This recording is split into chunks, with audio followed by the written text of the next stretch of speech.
Hey, Prime members, you can listen to Watch What Crappens ad-free on Amazon Music. Download the app today. Audible lets you enjoy all your audio entertainment in one app. You'll always find the best of what you love or something new to discover. The Audible app makes it easy to listen anytime, anywhere, while traveling, working out, walking, doing chores, and that's what I've been doing.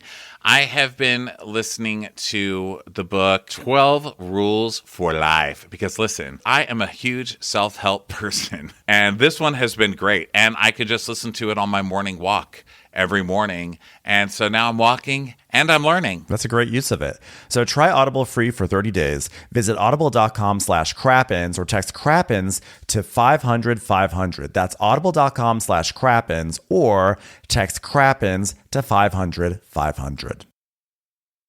Looking for summer's it bra? Well, here it is. Third Love's 24/7 t-shirt bra, now available in a timeless white shade. Every outfit starts with its first layer. With a smoothing band and no-slip pleated straps, all-day comfort and support is possible in 13 colors, including 7 shades of neutral. Available in 60-plus sizes, you'll walk away with a bra that actually fits, making every day a great boob day. Shop their best-selling bra when you visit thirdlove.com with $15 off your first purchase.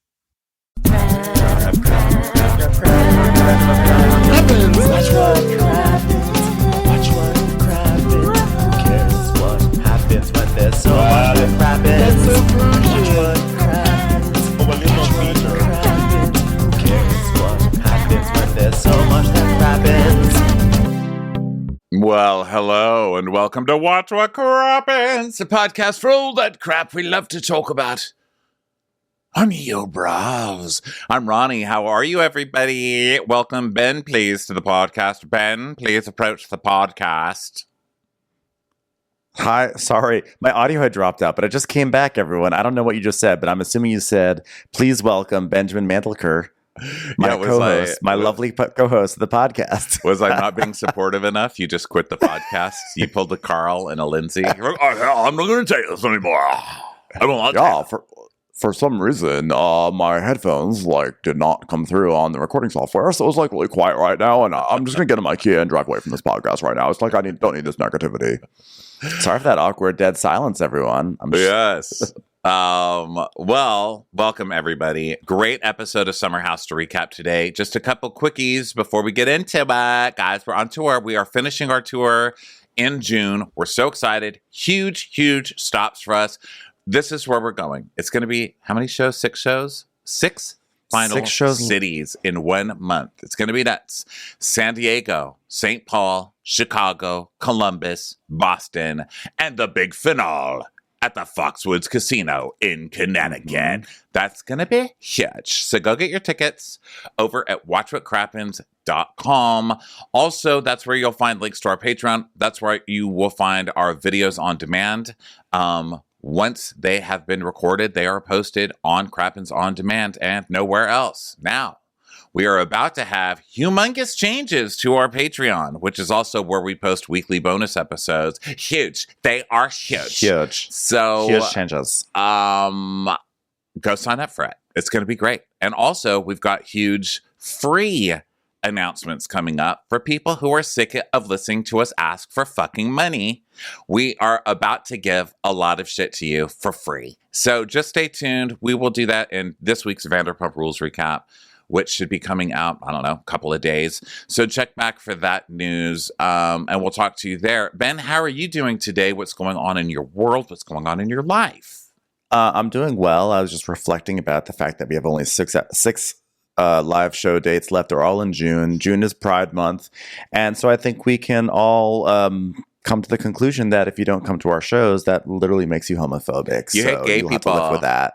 You have to live with that, especially because I think our shows in Chicago and Columbus may be happening during Pride. So you'll be extra homophobic if you don't come because, True. I mean, you could be going to a Pride event, but I feel like it would be just even more homophobic to us. I'm just going to say that. Okay, yeah. Just kidding, guys. Look, we know that we have fewer gay guys than we do women, but listen, we are your gay best friend, ladies. You better show up on Pride Day for us, okay? Also, if you don't come to support us in Pride, you're not only homophobic, you're anti-Semitic, And anti-Lebanese. And you're anti-Levitic for Lebanese people as well, okay? I would also say you're not as much of a dog person as you say you are. Yeah, because you Ronnie's also got a hate dog. dogs. Ronnie's dog, Bueller, is a supporting character on this podcast. That is something that people on video know because Bueller is always in the background. Right now he's napping. And I don't have a Bueller. Okay, I don't have a Bueller in my background. My background has just been like, I have a window behind me and I've like, sometimes I'll have the shades open hoping that a gardener comes through and makes my side of the video look more interesting. The gardener never comes through when I'm here. And so then I close my blinds and it just looks like I'm in a cloud. So today I decided I was going to take things into my own hands and make my side of the video look more interesting. I have two celebrities in my video in the background, Carl and Kyle, having a fight in a parking lot, orange tinted in Summer House. It's a screenshot, but you know what? It's really making me feel like alive on this recap. Yeah. You look fabulous. You look great, by the way. You and Carl both. You and Carl both. Carl, Ben, Carl, Jones. More live.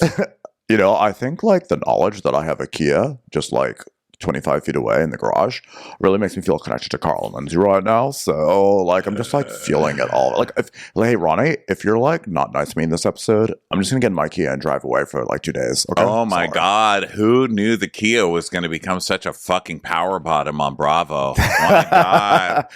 By the way, actually, you know what my takeaway from this episode of Summer House was? And I almost texted you, Ronnie, except for the fact that it was late at night. Although that didn't stop me from texting you something else totally random. I'm gonna but answer shit my anyway. takeaway is this. At watching this episode, we have had this like ongoing, never-ending argument. Danielle or Lindsay, Danielle or Lindsay, Danielle or Lindsay and Carl, da da da da da. The two of us have gone back and forth. I mean, it's not affected anything because it's a stupid, fun argument. But we've gone back for people on the internet are going back and forth. And then you watch this episode and you realize, guess what? All three of these people are idiots and they're terrible. And we've wrapped ourselves up in their stupid drama, and we're at everyone on the internet is at each other's throats. For what, everyone? Why are we at each other's throats for these three people, these three schmucks? We also forget, I was thinking, look, we also forget what a shithead Carl is, as you just pointed out. Like, everybody's just letting Carl off. And you know what? Carl's getting that sober edit where it's like someone's sober, and so we infantilize that person, and we're like, oh my God, everything they do is right because they stopped drinking for a year. Listen, that time is over. Okay? Because Carl is still acting the same goddamn way as he was when he wasn't sober. It's just he doesn't have the drunk parts in there. It doesn't change your entire personality. Carl's still a big fucking baby when he doesn't get his way. He has a fit. He yells at a woman, and then he fucking he takes his toys and he goes home until people start kissing his ass again. Oh, and you know what else, Carl? You feel lonely? You feel like nobody is supporting you? Justice for Jules, motherfucker. How do you think it felt when you turned the entire house against one girl? By the way, a woman of color, one of the only ones ever on this show at that time. You turned everybody against that girl and told her, oh, you just don't fit in. We're not going to hang out with you. No. And then suddenly everybody's not up your asshole because, ooh, you made the incredible jump to propose to somebody. Go fuck yourself, Carl. And that's been missing from these season recaps, okay? And I didn't realize it until yesterday, so here's a nice big one. Go fuck yourself, Carl. Okay. It's not like Carl when he was drinking was like, oh, he was like a famous drunk, right? He's not like when Luann was drinking, Luann was like, I was like, oh my God, Luann drinking, falling in bushes, or like Dorinda or them, like where the alcohol, or Leah, like the alcohol really like impacts their personality. It's not like you think of like all those funny memories of Carl getting wasted. It's more like he has since adopted a lot of, like therapy speak and like group help speak. And it's like, just sort of like watching him just wake up and go to Barry's, which I feel like in some ways is good for him. But like it masks the fact that he still is like, oh, well, this is just a lot of negativity or whatever. It's like he's still self-interested, I believe. He's totally self-involved and narcissistic. And listen, I've said it a million times on this show. Don't trust too many people that are in therapy too much. Now, look, I know we love therapy on the show. I go to it when I need it. I love therapy. Here's the problem. When people who are real assholes go to therapy, they just learn new ways to manipulate you. They learn a new way of speaking that they're still able to manipulate you, but they're using coded language so that they can't get called out on it. And we all know that that's true because anybody who's gone to therapy has learned to do that themselves. Listen, I can manipulate way better than I ever could after going to therapy. That's one of the positive reasons for therapy. But when you're dealing with someone like Carl, who has learned to mask a lot of these behaviors with coded pop psychology talk or waiting, he'll wait to have these feelings until the cameras are off and let Lindsay look crazy, but then we've gotten little glimpses of Carl being the one who's really losing it this whole time. And everybody's blaming Lindsay for Carl actions. And I don't think that's cool either. But by the way, Lindsay also is crazy. I think the two of them are just like very wrapped up in being, rat house. And it's like annoying. It's like their life is that Marshall's commercial. So obviously we're fired up. We got a whole big supersized episode to recap. So let's just I'm sure these thoughts will be peppered throughout the recap. So no need to front load anymore here. Let's dive into it with this parking lot drama. Carl has gone I want to say that he galloped off to the parking lot, but he didn't gallop, but he walks like a slow gallop. He's sort of he's just like a two-legged giraffe a little bit, and he sort of walks off. It's a big white pant battle between Kyle and Carl right now in the parking lot. Has Carl ever had a walk-off not in white pants? Like, Carl, get a new pair of fucking pants already. Those have got to be just shit stained on the. I'm sorry to be so disgusting, but those have got to be skid marked up and down. I'm sure they're the same damn pants too, because you're Carl. Okay, so Carl is now walking off. He's so mad, and fittingly, he's in the trash like alley. His pants. Yeah, fitting a little too fittingly, like his pants. He's stalking down the trash alley, and Kyle is just stalking him, slowly and not giving a fuck, and drunk because he's Kyle. He's like, "Hey, Kyle." And Carl's like, "Hey, you know what? Fuck you guys. Double fingers to the camera. Fuck you guys. I'm not filming on this show anymore. It's bullshit." Yeah, I'm sick of this shit. It's ridiculous. I'm just sick of it. And Kyle's like, okay, relax, take a breath. I mean, it's ridiculous now. You know what? You don't look right now. I'm gonna say it right now. You don't look right. Now, this said, I just was screaming about Carl literally 2 minutes ago. Right now, I'm on Carl's side. Right now, the beginning of the episode, I'm on Carl's side. Because fuck you, Robert. Who are you? Who are you to come up and say shit like that to somebody? Robert went way too hard. He was on way too many drugs. I didn't like it. It's this reaction that I'm not liking. I agree with Carl not liking what was said. I think Robert was an asshole. And I get standing up for your girlfriend. I think he went too far. But that said, deal with it better. Running away. Stop running. You're on a television show, sir. Well, yeah, I mean, yeah, I don't mind him taking a moment in the alley to collect his thoughts because, I understand he's trying to be don't get too triggered, don't go towards booze or something. He probably needs a moment to reset. But I have more of an issue with later on. But he's up there, but he's still but now he's fully sort of he's pacing around back there. And meanwhile, Danielle is talking to, Lindsay. Lindsay is talking to the girls, and she's like, I think I'm gonna go find my boyfriend right now. And because they clearly have that relationship where if neither of them see each other for 30 seconds, one of them has to find the other one. So it's in other words, that happened on Summer House Martha's Vineyard too. It's yes, they're all sitting out by the fire, and Silas is like, "Where's my girlfriend? Where's my girlfriend? Yeah. I don't see my wife here. Where is she? Where's my wife?" And then he starts stalking through the house, looking in every single room for his wife, who he hasn't seen for 5 fucking minutes. Yeah, relax. By the way, since you brought that up, just want to point out for people, our Patreon bonus episode this week, we haven't recorded it yet because Bravo has a huge schedule right now. We're going to be rotating shows on and off our main feed, but on the bonus episode, we are talking about Below Deck Sailing and Dancing Queens, but also Summer House Martha's Vineyard, which I think is excellent. And I think it's kind of I think it's better showing than this up. one. It's better than Summer House right now. Although I really like this episode. I think the second half of the season has definitely picked up. But watching Summer House Martha's Vineyard, it's literally, it's so good in just 2 episodes. I think it's the Summer House people next season really need to pick it up. They be showed more up. Interesting. They really showed up, and it's better than this one. There, I said it. Yeah. So we are going to finish this one off, though. We are not quitters. Okay. Yeah, of course not. Like we've been waving the Summer House flag since the beginning when no one else was. Okay, so we are going to finish it out. I want a cracked bell with our name on it. Okay, so then Danielle and Robert, we cut to them, and Danielle's like, I mean, did you ask like directly why they wouldn't include me in their wedding? Because you're not fucking getting married to them, Danielle. You fucking weirdo. Like, honestly, relax. And I'm on your side, and I'm telling you to relax. This is ridiculous already. And Robert's like, well, he said that he didn't think about it and didn't want to ruin the surprise. And she goes, oh, that's even worse. You didn't think about me? You didn't think about me? And he's like, yeah, well, you didn't think about her. And she goes, oh, yeah, you didn't think about me. You didn't think about, you know what? I'm sorry. I'm so done.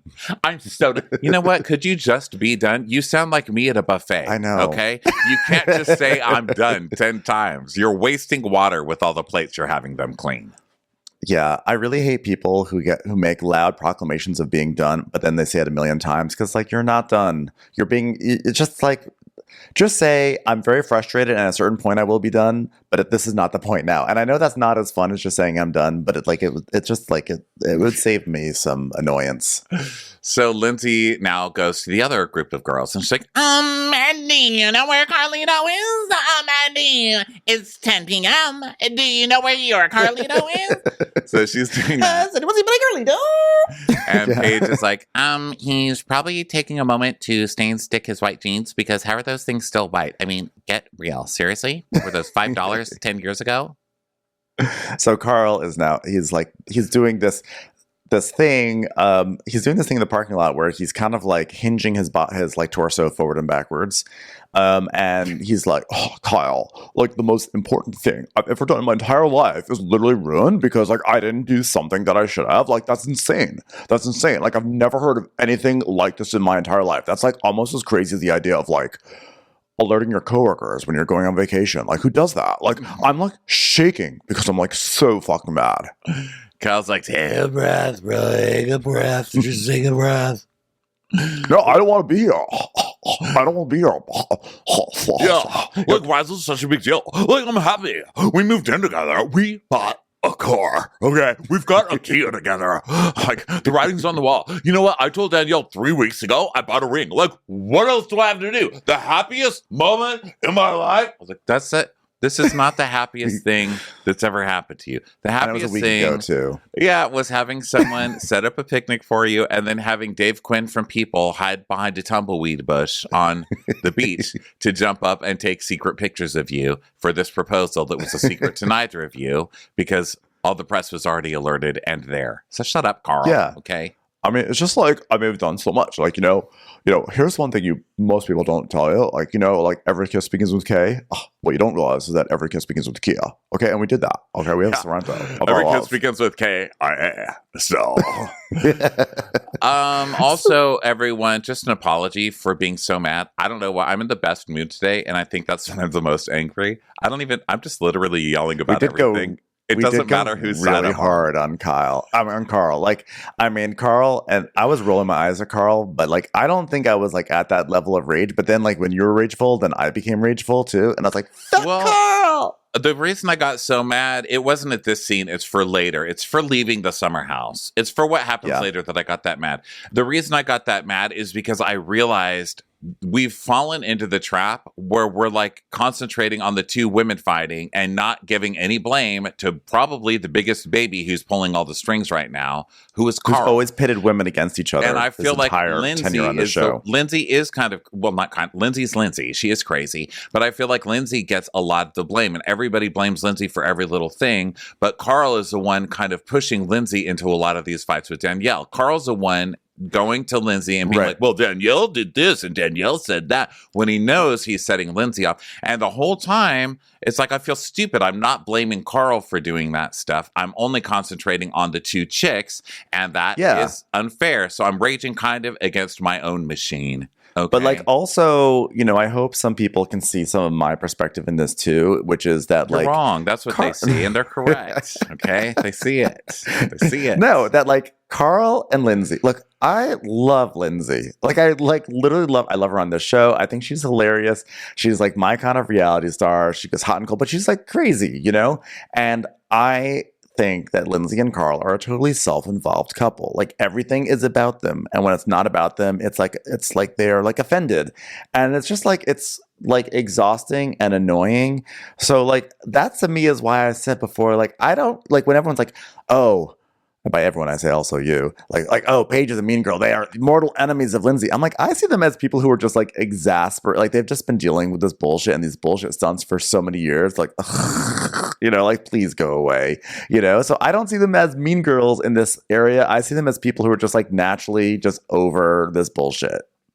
I think that it's what happens when you mix Real Housewives ages. How Real Housewives used to always have like two younger ones and then everyone else be older, and it would always cause natural problems, which is why they did it. And I think that that's kind of what Summer House does. Lindsay's like the old guard. She's the old lady. She's like she's literally like flavored yogurt for old people. Mm-hmm. Sitting on a beach in a bikini.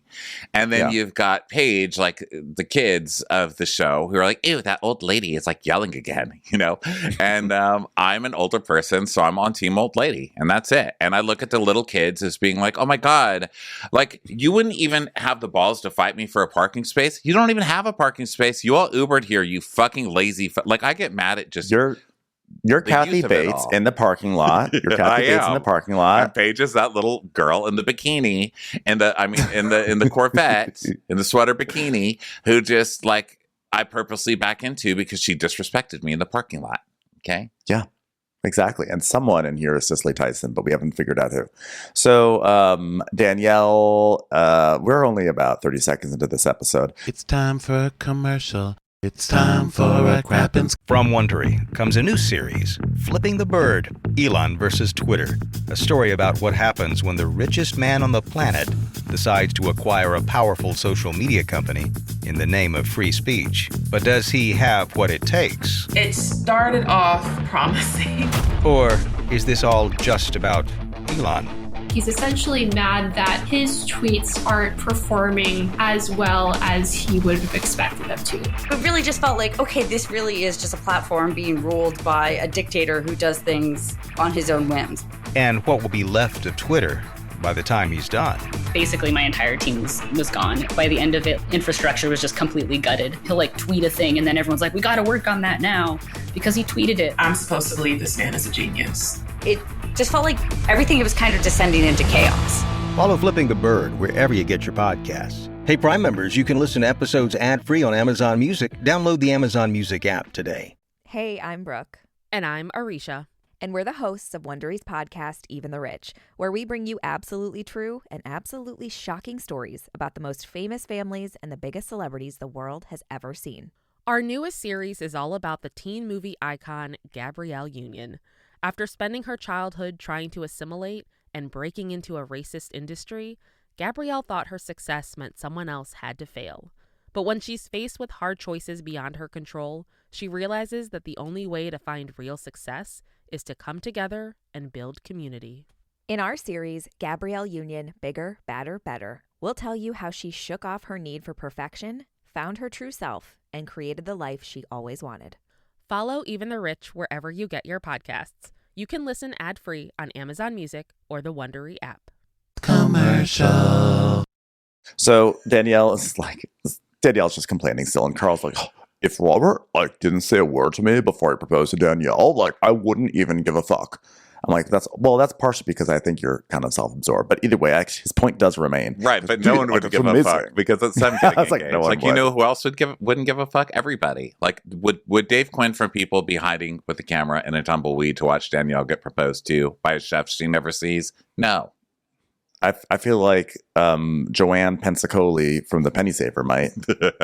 She's like, got a scoop.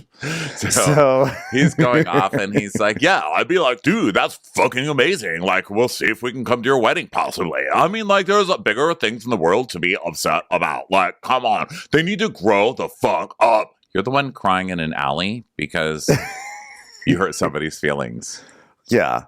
So Kyle's like, I hate to break it to you, but like everyone else around me for like the past 6 or 7 years is like questioned every single move I've made. Like, should Kyle be doing a startup? Should Kyle be moving with Amanda? Should Kyle still be working with Carl? Should Kyle be firing Carl? Should Kyle be drinking that lover boy while he thinks about doing all these things? Should Kyle go into rehab? All these things that they question. That's just what people do, which was his way of saying like, dude, like toughen up.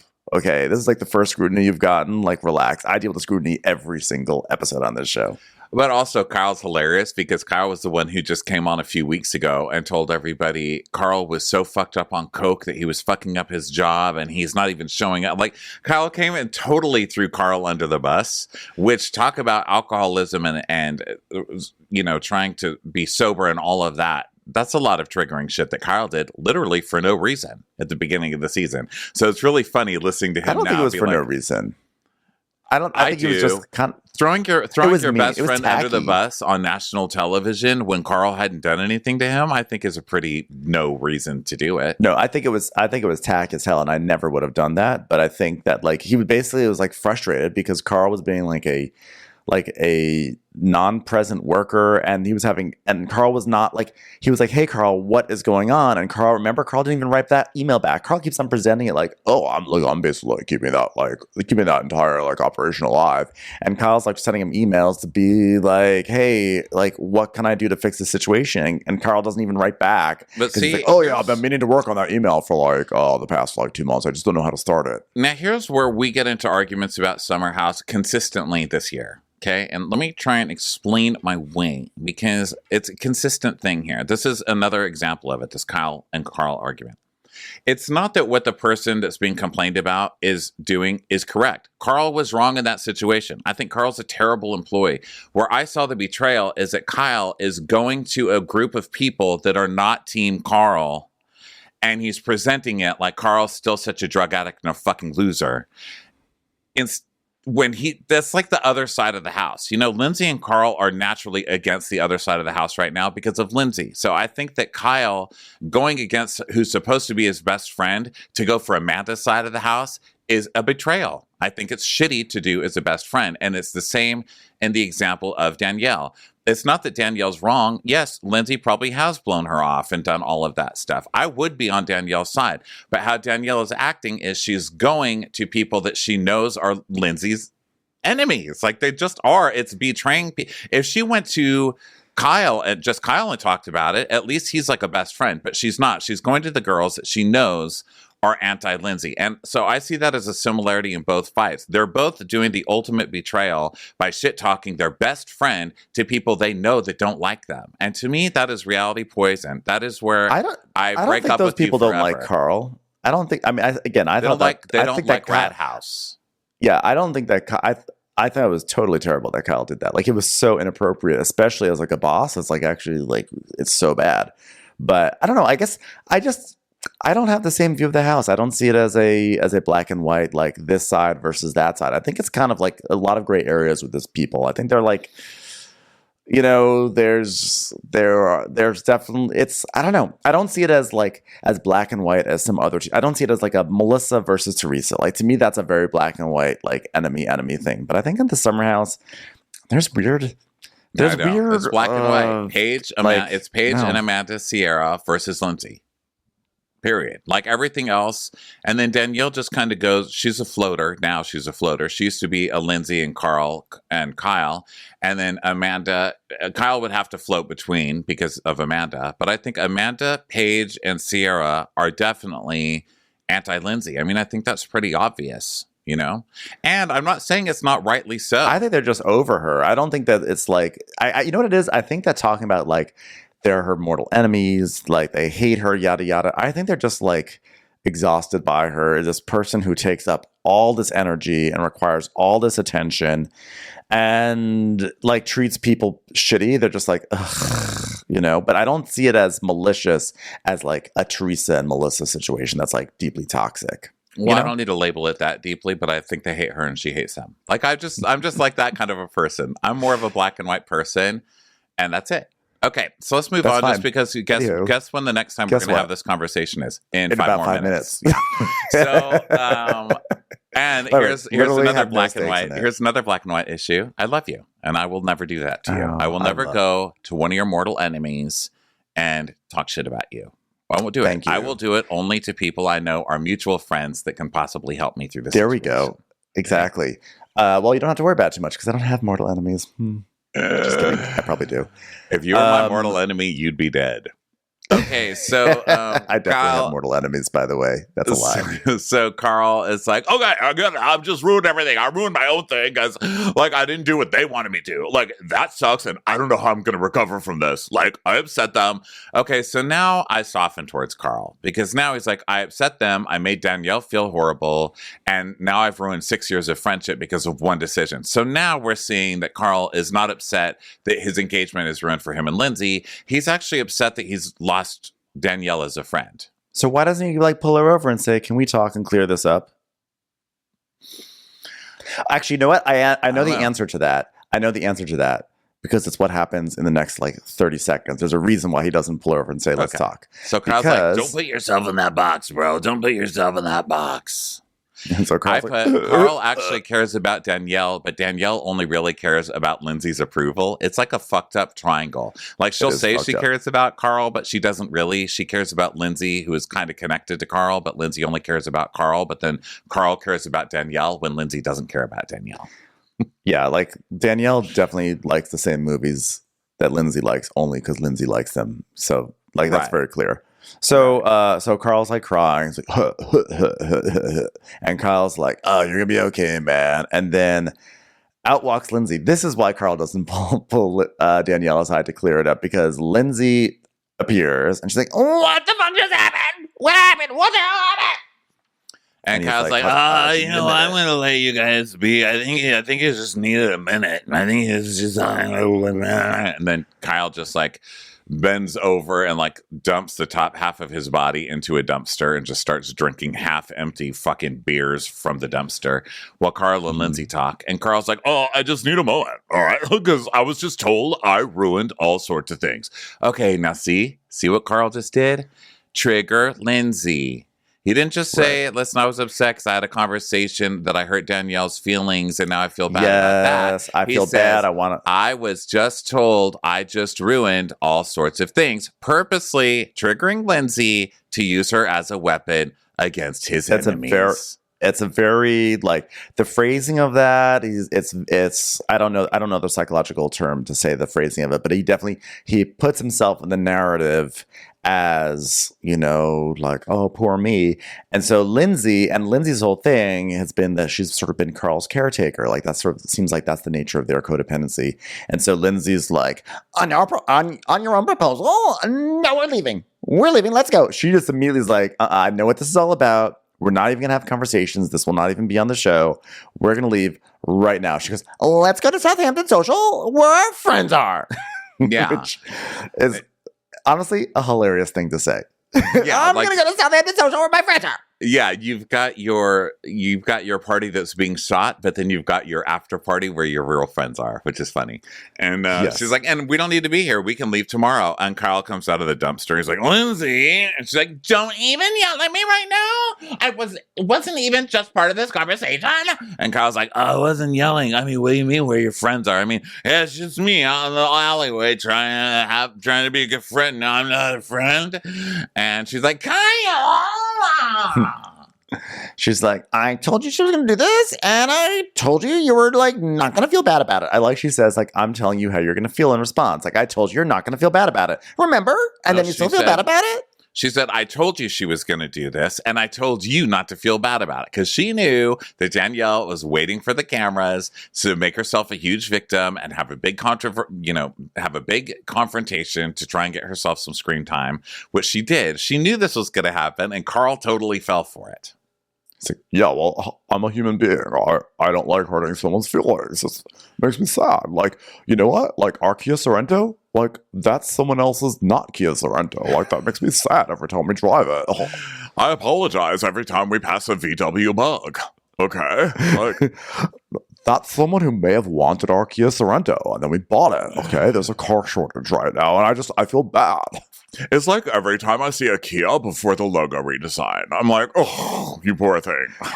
Yeah. I don't want to hurt your it's feelings. Like, when I see those Kias before the logo redesign, I think about how easy they were to steal, and I'm just like, I just feel bad for them, you know? I'm just like that as a person. So then Kyle goes into Tattletale because he's such a good friend and he's just so supportive to Kyle and to Carl and Lindsay. So he goes in and he's like, I just found Carl after talking to Robert, and he's like in a vulnerable state because he felt his whole proposal and engagement is ruined now. And Danielle gives like a cynical laugh. She's like, ha! I'm an app designer, like that kind of laugh. And then Kyle's like, so they just left. And Paige cannot contain her smile. Paige is fucking loving this because Paige is not really even having hilarious. Paige is not having to really do it. It is ridiculous.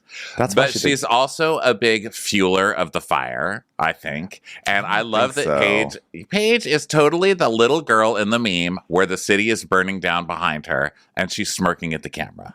She is totally that little girl. But she's smirking at the camera because she's like, I totally picked the right outfit for this fire, the city burning down. That's why she's smirking. She's like, you know what? I thought about wearing dungarees today, and I said no. Wear something that'll be special for flames. No, I think that Paige is smiling she's like because farmer it's as who's watched this. She's planted a seed and she's watched it grow into a beautiful tree, and she didn't even have to water it today. Like it's like growing a succulent, you know, where it's like she planted this, but she didn't even have to water it that much. She actually got to sit back and slowly watch the succulent grow while she's in cute sweater bikinis. Yeah, I mean, I would smile if I had an easy growing plant too. I mean, look, I went upstairs to water Gale today, and the oregano was like 6 feet tall, and I smiled. I was like, my plants are growing.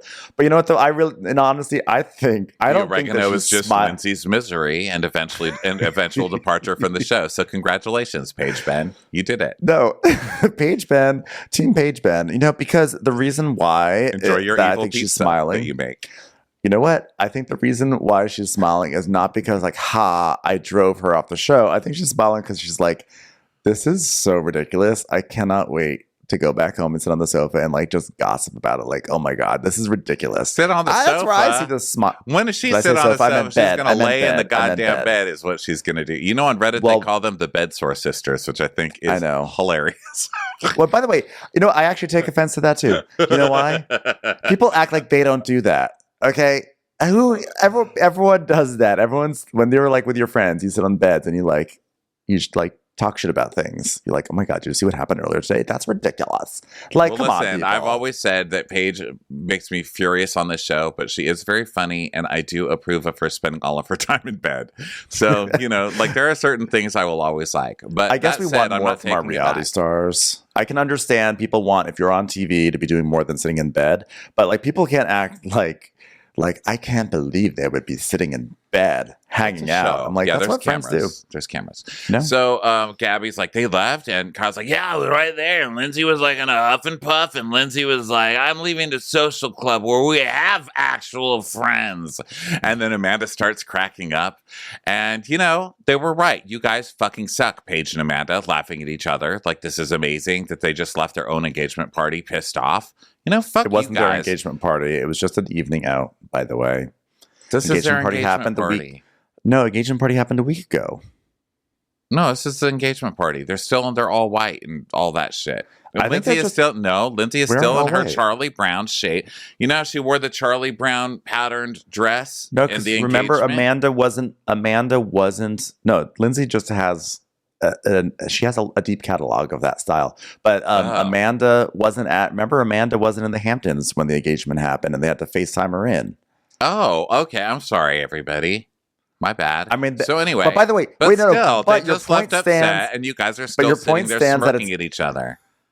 But it's within the umbrella. It's within the sphere of the engagement party. So for Carl and Lindsay, like that, like it literally was their engagement until probably at least Yom Kippur. Like Listen. every event that happened until Yom Kippur was like their engagement. Lindsay is that friend though, and we all know it because not first it's the pre-engagement. Like, are we gonna get engaged? Well, there was a move-in section, then there was the we bought a car together section, then there was the pre-engagement, then there was the engagement. Now it's the lead up to the wedding and the bridesmaid who's going to be a bridesmaid. Then it's all of the bridesmaid stuff. Then it's the wedding. Then immediately after, it's when are we going to have fucking children? You know, it's the Amanda we have Kyle his next trajectory. children, next kid, and then we got the house. Like everything is like an event, and if you don't participate in it in the way that they want you to participate in, you're not supporting them as a couple. That's what it is, and that's congratulations to everyone in their lives because that's what you have to deal with for the next 20 years. Right, and my point is Amanda and Paige are not their real friends because they don't give a shit. So when she says I'm going to go somewhere we have real friends, this is what she's talking about with you fucking smirking assholes. Loving that all of this went down. I don't, you know what? I actually don't disagree with that. But it is rude to say that in front of Kyle because I think Kyle actually is their real friend despite Except everything. that he just came to total get everybody even more pissed off at them by tattletaling and saying exactly every little thing. Say I don't know what happened to Carl and Lindsay. Yeah, say they left upset because he got in an but they just argument with dissed Robert. him. They just dissed him, so he's supposed to still obscure their intentions. Yes, you're supposed to still be a friend. You're still supposed to not go throw your best friends under the bus with everybody else because it's the popular move. We're never going to agree. We're going to be here 9 hours because we're just going to keep repeating ourselves. I know. And it's fun, isn't it? Okay, so now for something different, I just have to say, the younger people now are trying, and I hate to put Craig in that category because he literally looks... pivot, Ronnie. You're about to pivot. I sense you're pivoting now about something. Yeah, it's a different scene. So it's Craig's... I hate to include Craig in the young people because he literally looks like Jessica Tandy right now. But this newer kind of cast is trying to prove that they can do this without Lindsay and Carl and the old guard, basically. You can't, okay? Because every scene that they cut to... is Sierra and Craig like, are we going to do a shot? Oh my God, let's do a shot. Oh my God, we're going to do picklebacks. Yeah, we're going to do picklebacks. It's been literally cutting back for 10 minutes to this. Why are they cutting back to it? It's the most boring shit I've ever seen. And you guys are tryhards and it doesn't look like you're having fun. It looks like Sierra is doing shots with literally half the cast of Cocoon. Right before they went, back to sleep. And then their Uber driver... Morgan Freeman. I almost said Morgan Fairchild. But you know what? Even better. I think it's interesting because talking about Martha's Vineyard Summer House is that they spend a lot of the episode doing similar things, but just like way more entertaining because I think they are more substantive people than some of the cast members on here. So like we're like inherently interested versus watching Sierra and Craig taking pickleback shots, Yeah. I don't know why. Or like Sam saying things. It's hard to describe. I'm entertained, but it's like a different type of entertainment. Yeah, Sierra and Craig are just born together. So Sierra's like, yeah, I mean, their engagement just feels so rushed. I mean, like, when would you and Paige do it? And Craig's like, oh, when we get our own season finale. I mean, that's what Paige said. But I was like, of which show? We're on 3. And Sierra's like, okay, well, what's a perfect scenario for you? And he's like, well, earlier than when we talked about, and I thought we were like next. But then Paige started crying because she's going to miss her mom. And I was like, what the fuck? Who would cry over their mom when you're on a TV show? Answer me that. Like, what? Like, you're just going to cry because of your mom? Paige is crazy. Absolutely crazy. Well, to be fair, Paige was crying over missing her mom, and Craig was crying over missing his mom's birthday because he's a fucking drunk and a loser. Okay? It's time for a commercial. It's time for a Crappens commercial. So, so anyway, that Craig's talking about, Sierra's basically like, listen, you have to stop fantasizing about proposing because it's going to be, it's like a reality. I was like, I don't think Craig is fantasizing. I think that's the issue, is that it is a reality. And Paige was like, can you put that back into your fantasy? Thanks. So Craig's like, well, the other thing is, Sierra, like, you're like a romantic at heart. Like, you believe in true love. And that's, I guess, why you were dating Austin, because I guess he thought maybe you could turn him into something dateable. But like, that's why we get along so well, because like we both are. We're both like romantics.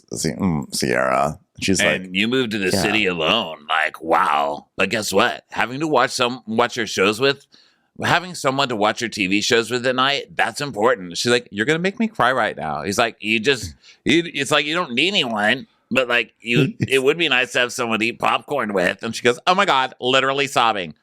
You guys are the least romantic. You're the least romantic people I've ever heard. Like, well, yeah, you're settling, but it's better than watching Adventure Time alone.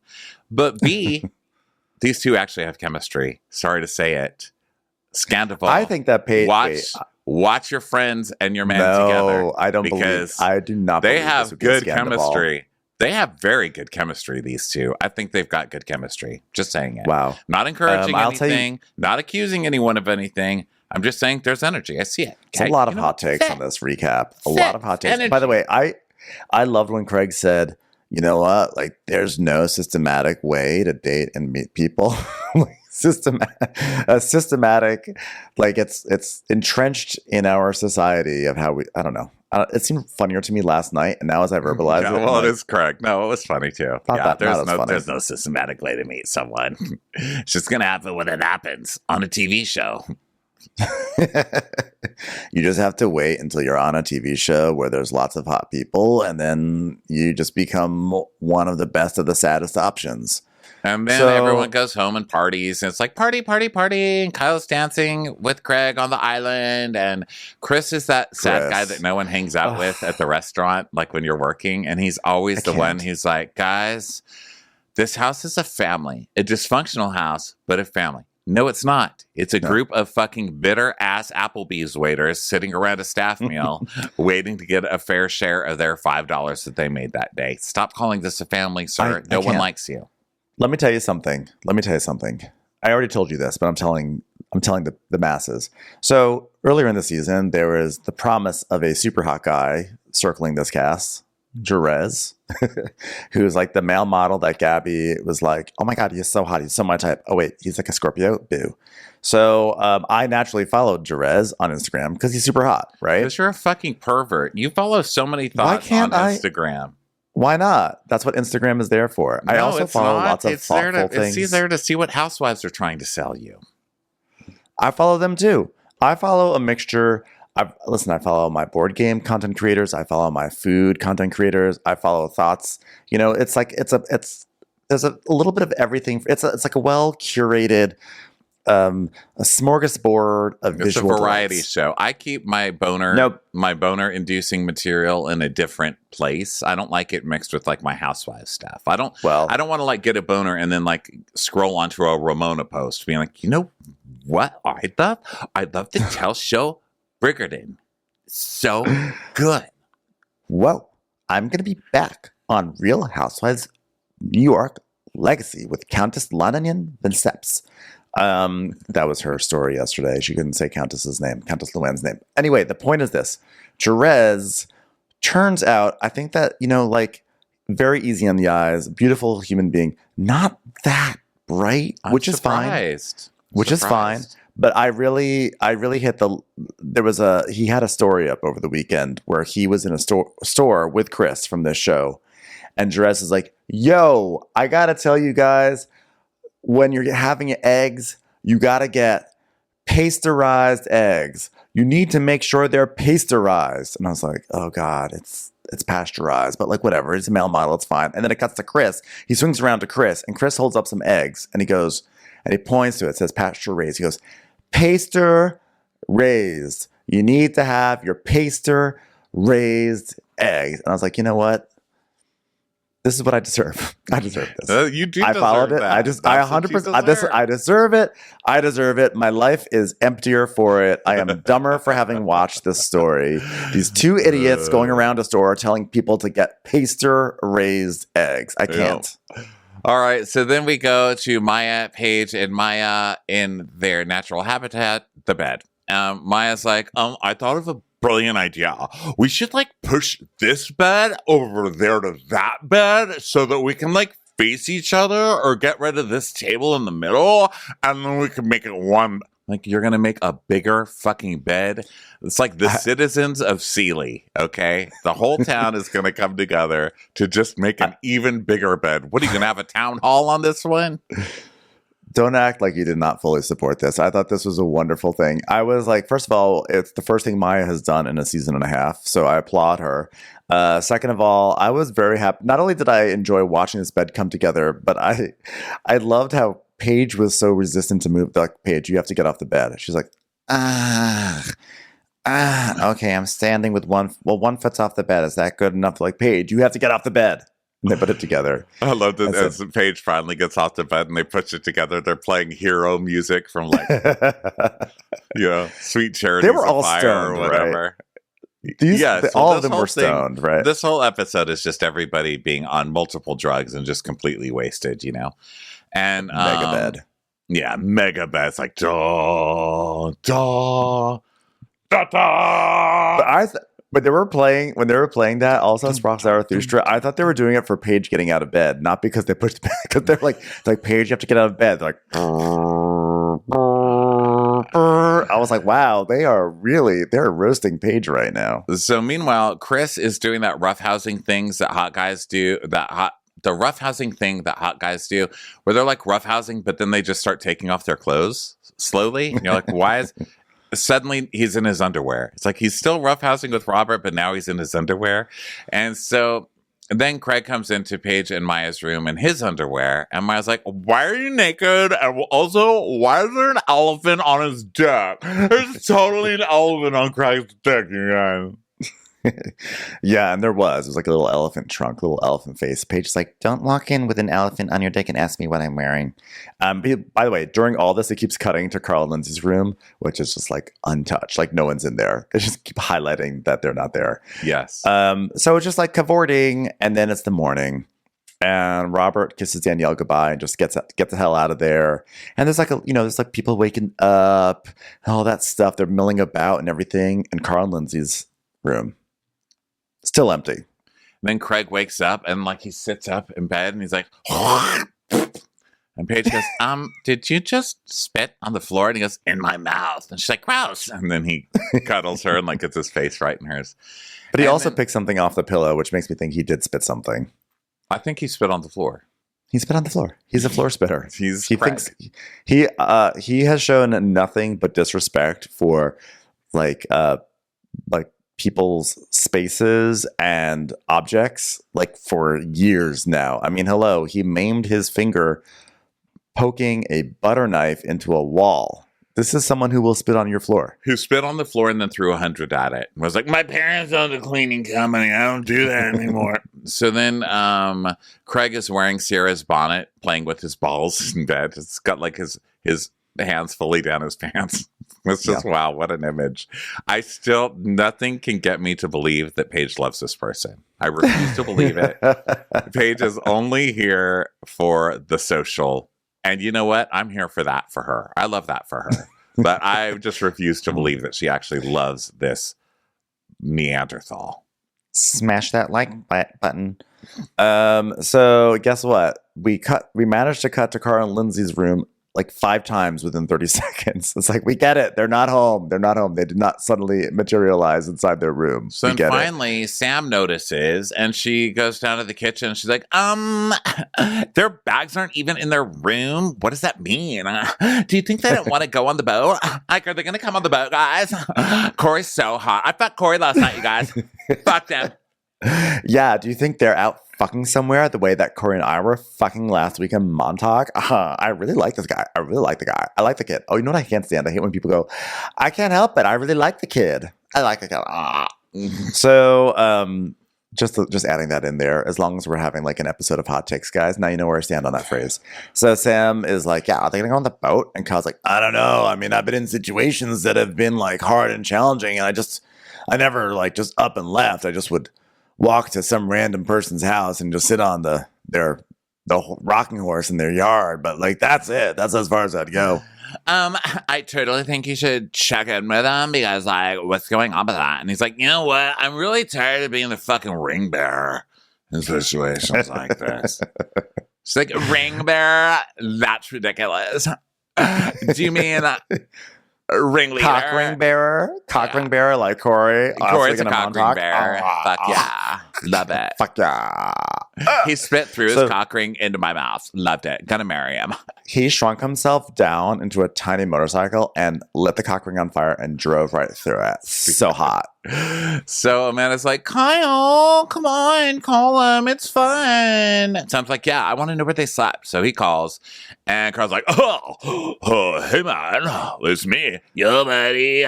We're leaving for the boat, so just seeing if you guys are gonna join us. Oh, not gonna be able to make the boat, man. Oh, sorry. Yeah.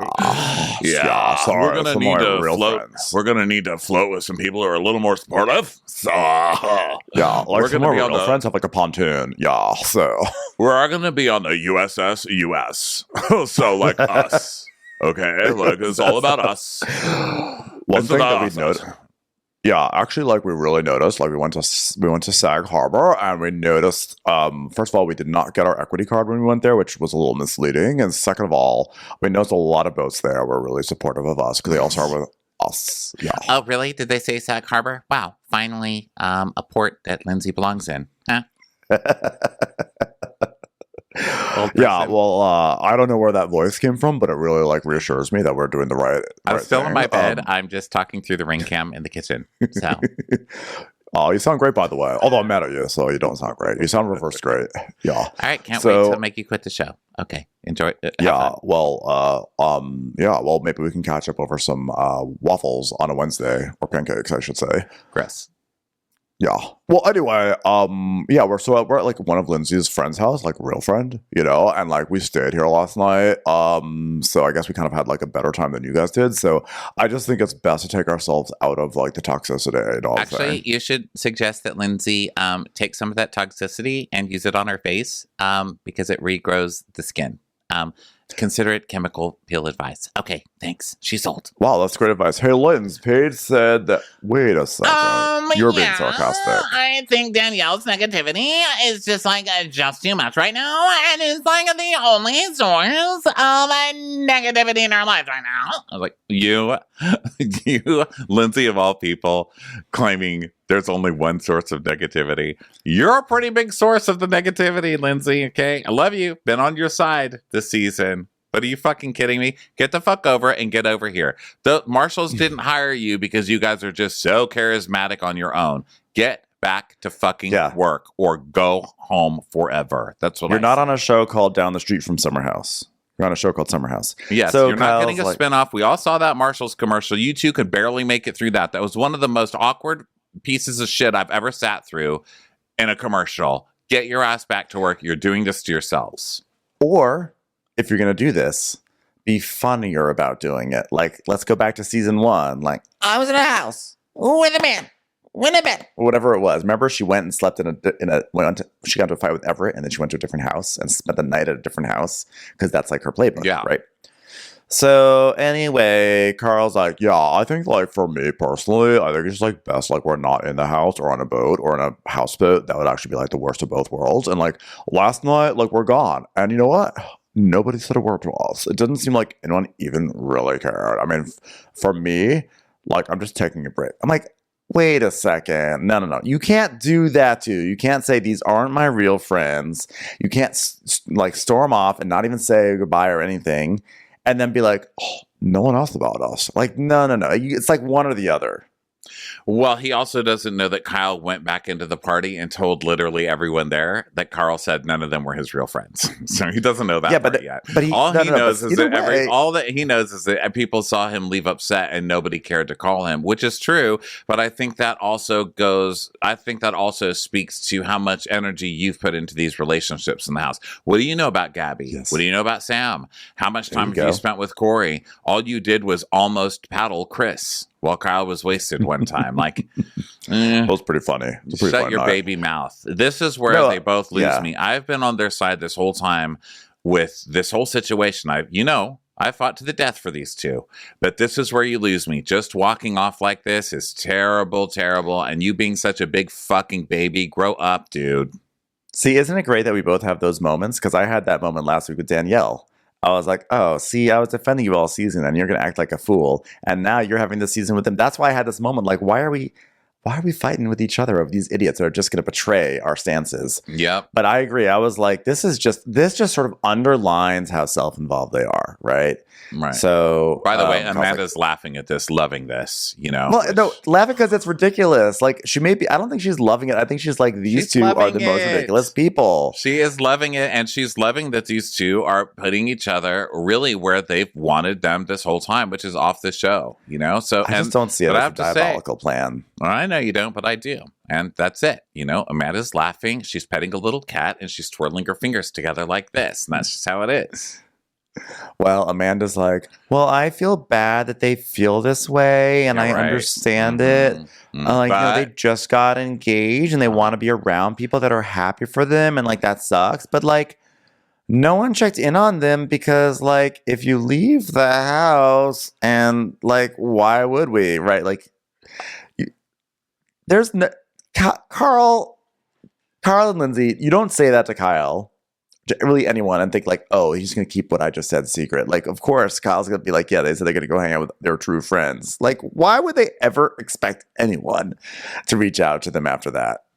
Well, I love that Amanda's like, listen, this is me being really nice. I'm so happy for them. And they're I was like, just get to the butt, Amanda. Stop with the fake shit, you know? And I like that she said, but no one checked in on them. I mean, give me a break. Says the queen of walking off crying to get people to follow her and listen to her cry for an hour on a bed, Amanda. Well, but Amanda's made rules that as long as you do it in the house, it counts, which I would give to her because this is a show called Summer House, and I hate that they walked off. You know what's really triggering me is that Amanda's saying all this shit, and as much as Amanda makes me crazy and I'm never on her side with any of this, she's right about it. And they just walked off the show. And they fucked themselves. And it's like when Vanderpump left Beverly Hills and it pissed me off. I was so triggered by it because I was like, we need you to stand up for yourself. This whole thing, I need you to come in here and tell everybody off and win. I don't need you to fucking run away. Like, you can't do that when you have a whole stadium of people. Half of them are cheering for you. You can't just walk off the field. Yeah, you can't. But also when Amanda goes off crying into her room, she doesn't then expect the people that she called her not friends to then come and console her, you know? And that is a subtle but important difference. I mean, Amanda is the queen of doing exactly what you just said, like the queen of it. Like, that was the source of one of the fights that had Danielle saying to Lindsay, like, why doesn't your man stand up at that stupid game night thing, you know? By the way, this is a total tangent. You know what? I'm going to save it. I'm going to save it for next week's. It's about the Roni trailer, and since you haven't seen it yet, I don't think it's fair for me to bring up something. We'll talk about that later. We'll do that next week. I'm just like now, like my brain is overloaded. So anyway, the point is that Kyle feels like it's a fuck you to them because they all rallied and celebrated, which is also true. They all went to the engagement party. They all went to the housewarming party. They all went to like this, that, and the other thing. And then then they're like, yeah, well, we're going to go off to our real friends. Like, right. They've had a whole season kind of geared around them. So to walk off is fucking annoying. I agree on that. So Kyle is saying, you know, I was hoping they were going to try and reconcile with Danielle, but now this feels like an F you to everybody else who rallied and celebrated. You know, you guys didn't tell Danielle to shut the fuck up either, but it's not really their place. I'm arguing with myself at this point. But I did write, my note is, it's a fuck you from them. You're right. But also, fuck you. You're a terrible friend who used his addiction against him like 2 weeks ago, Kyle. So I'm not really understanding where his whole... But that's why it's... Right. It is a fuck you. It is like literally a fuck you. Which is why it's... And it's a deserved fuck you is what I'm saying. But that's why it's also crazy that they're like, and then no one called us. Like we said, we gave you a big fuck you. And then like, no one even called to see how we were feeling after we said fuck you to you all. Yeah. So Sam is talking to Danielle. They're doing under eye stuff. And Sam's like, I have news for you. Like, they're not even coming back. Like, their room is unslept in, and Kyle checked in, and we just call him. They're, like, not even coming on the boat today. You know who's coming on the boat today? Me and Corey. Yeah, it'll be like Montauk. Let's talk about the SS Montauk, as in Skeet Montauk. Am I right? Yeah, we're going to try and come at the same time on the boat today. That's our goal. So Amanda I just love the guy. Amanda's telling the Sealy citizens about what's going on. She's like, oh my God, Carl says there's so much toxicity. And Paige is like, She loves it. She's laughing.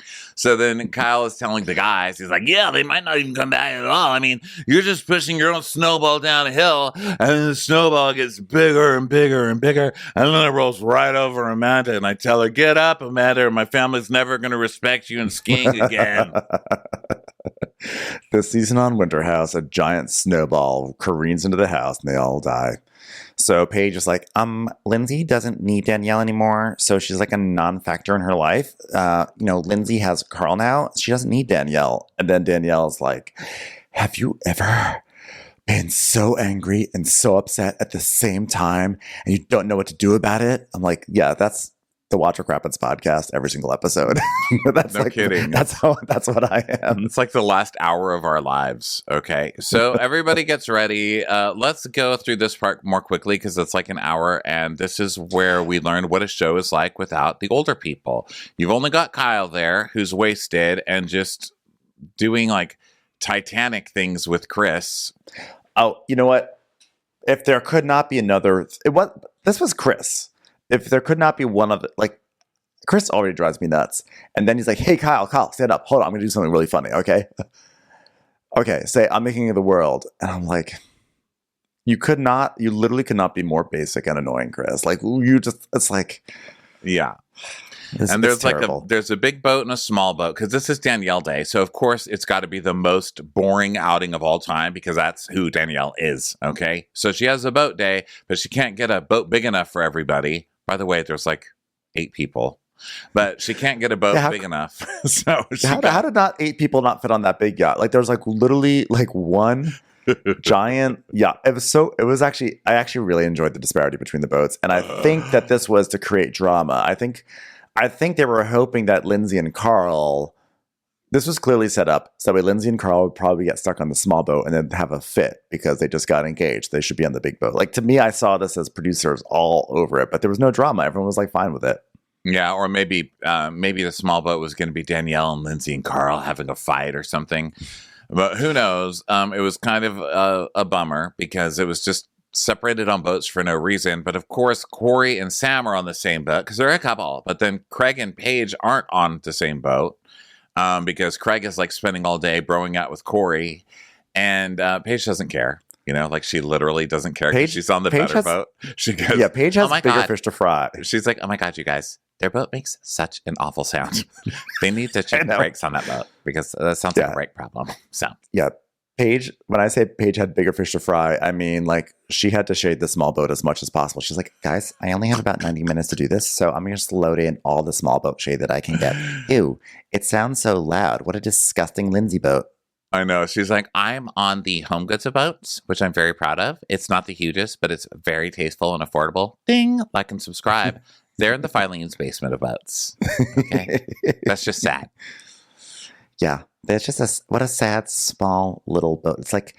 It's like someone showing up in high-waisted jeans when those are so clearly over. Like, gross. Get your Zara boat out of here. Oh, my God. Hi, Danielle.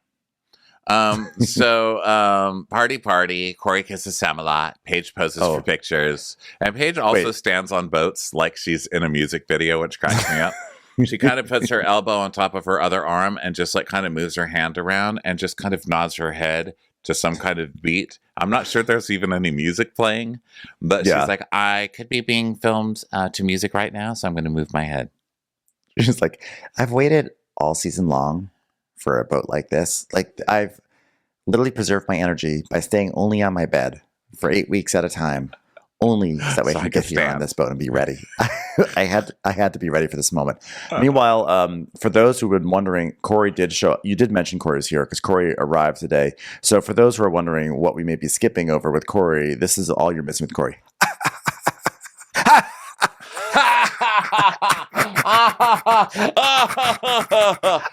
Yo, hey! He does like a silent, like back of throat laugh, like he's so annoying. And just last week, I was like, he really does bring the energy up. Please don't ever come back here again. I can't stand. I mean, he did help the season. I hate to say it, but he did help the season. And now it's time to go. Like, he's awful. And now it's time to go. Okay, the fairy godmother is in like a couple of scenes, not the whole fucking movie. Leave. Get in a fucking pumpkin and get the fuck out of here with your fake fucking laugh. Okay, so then I would have loved Whitney. I would have loved Whitney to be in all of Cinderella, but that's just not how it's going to work out. No, she never would have signed up to do it, you know? No. So this is boring. So Sierra's like, Maya says I have the flattest spot. And then someone texts Maya and it says, hey, I only have a gray face because they don't have like a picture. It's just like a anonymous text from a gray face. And it says, hey, are you an Oliver exclusive? And then we get more words from Maya than she's ever said on the show, I think, combined. She has a full monologue and she's like, well, I'm here for this last weekend and like I like want to enjoy my friends who have like fun, and then all of a sudden I get this text like from this weird DM and it's essentially like cryptic because like I don't even know who this person is, but it's like asking me about my status of my relationship with Oliver, and it's like not like I fucked him or anything. It's just like, hey, are you an Oliver exclusive? And like honestly, who the fuck should be asking about my status other than me and him? So like it's like already I know something's going on, and I'm like, what's this? I was like, wow, I've never noticed how much her face moves when she talks. I wish she did this a long time ago. I would have had a Maya impersonation last year. What a strange use of a Finsta also, by the way. It's like, I'm going to use my Finsta to troll Maya. Like, it doesn't make any sense. I mean, it's got to be Kwame, right? Like, it's clearly Kwame. It's like Kwame's on top of the world. He was just named like the best restaurant in New York City, and he's still like the one that got away, the cookie lady. Yeah. So there's a hint of a scandal with Maya on this second to last episode of the season. So now then there's like, they're trying to kind of like wrap up stuff with Gabby too, because she's like, guys, guess what? My parents, remember I told you how my parents were going to Texas? Remember that like great story you guys learned about my parents? You don't remember it? It was a good story. They went to Texas. Anyway, they went to Texas. Guess what? They bought a house. And now they're like literally in Texas. Yeah, they're gone. They left me. I'm like, those parents are high-fiving right now. They're like, oh God, I think hopefully this is enough space to get her out of her.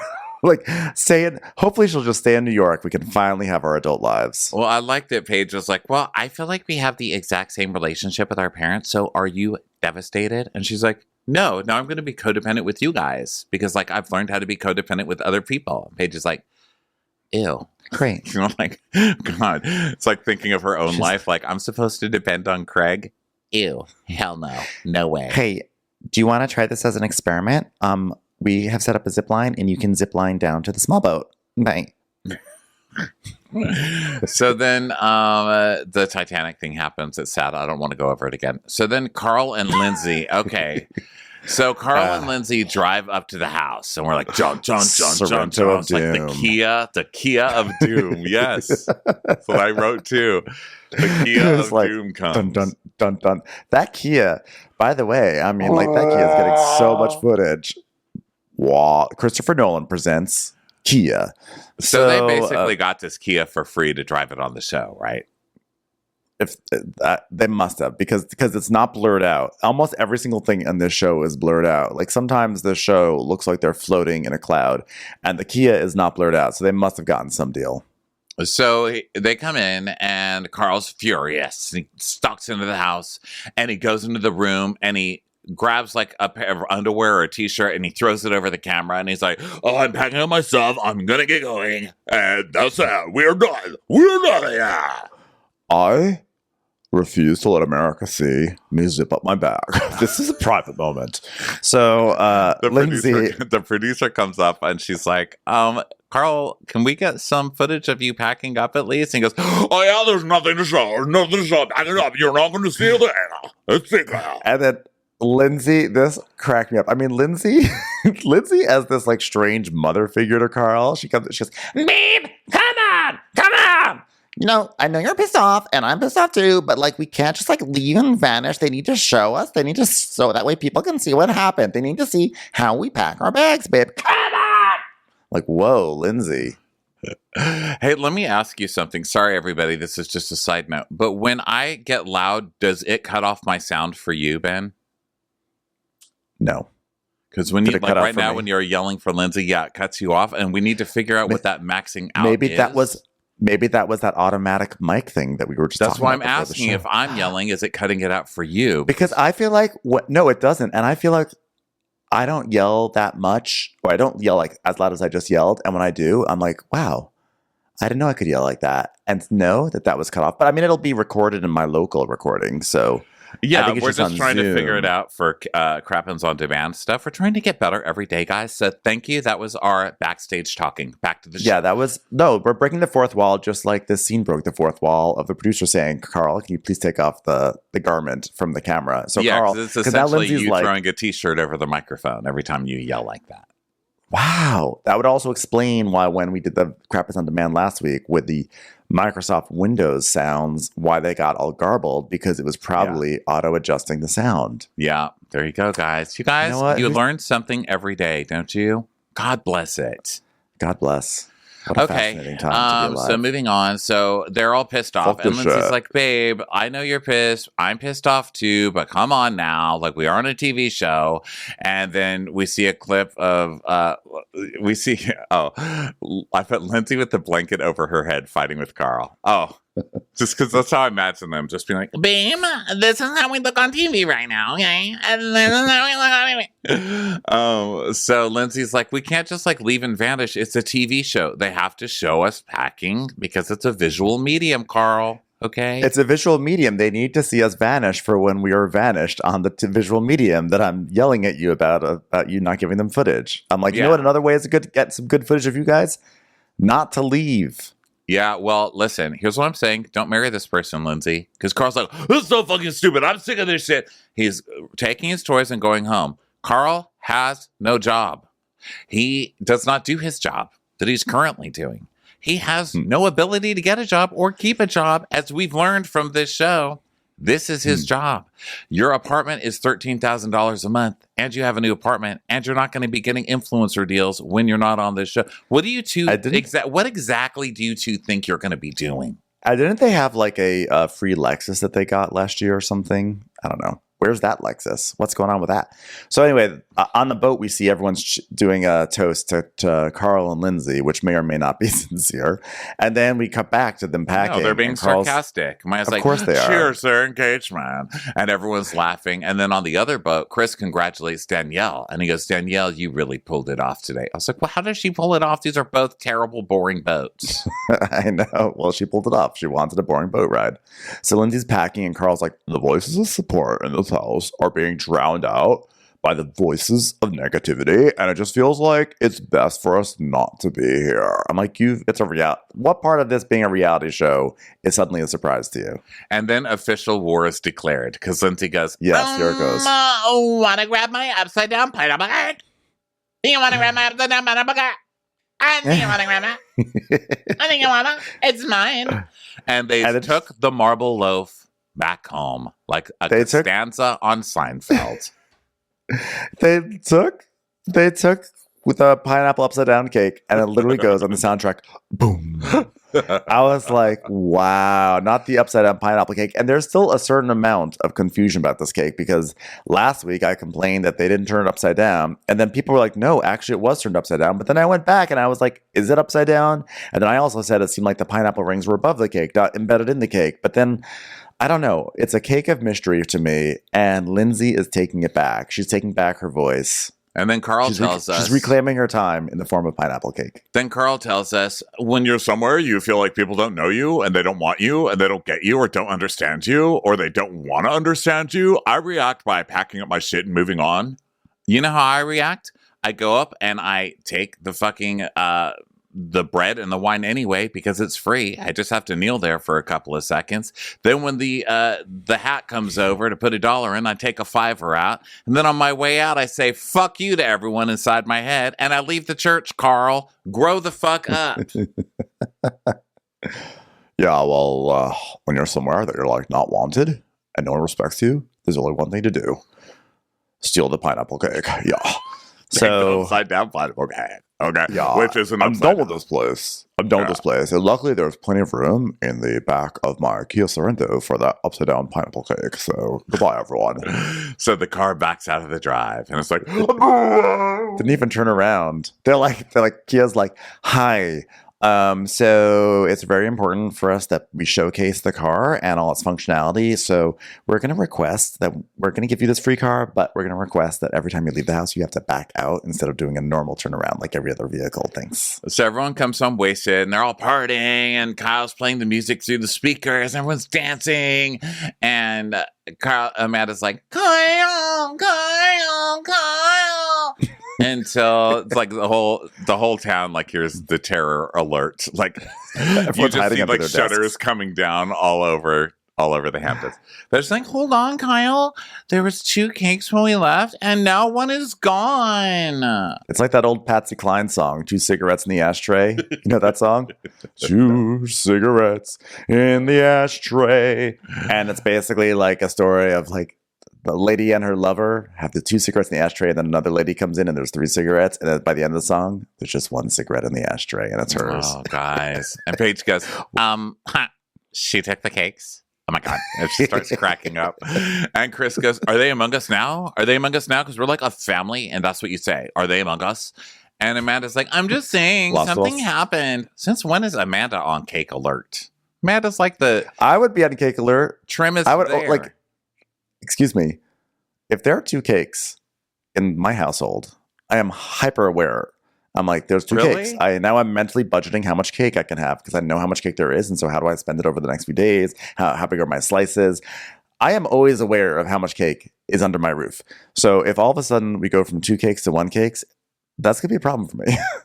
Do you know who loves his paws that taste like a cake? Bueller right now, licking his paws. He just loves those. He's like, this is my upside down pineapple cake. Oh, you do also love those cake? Our real friends. My real friends like that. Okay. You know what? We're going to go and we're going to serve it the way it's supposed to be served. Right side up, upside down pineapple cake. Oh, well, let's take that. Yeah, this cake makes a lot of sense because, like, honestly, the lack of support has actually turned me upside down right now. It's wild. So Paige is like, oh my God, she took the cake. That's crazy. You know what? I actually respect the fuck out of that move. You know what? Just goes to show. Grandmothers still got it. Grandma still got it going on.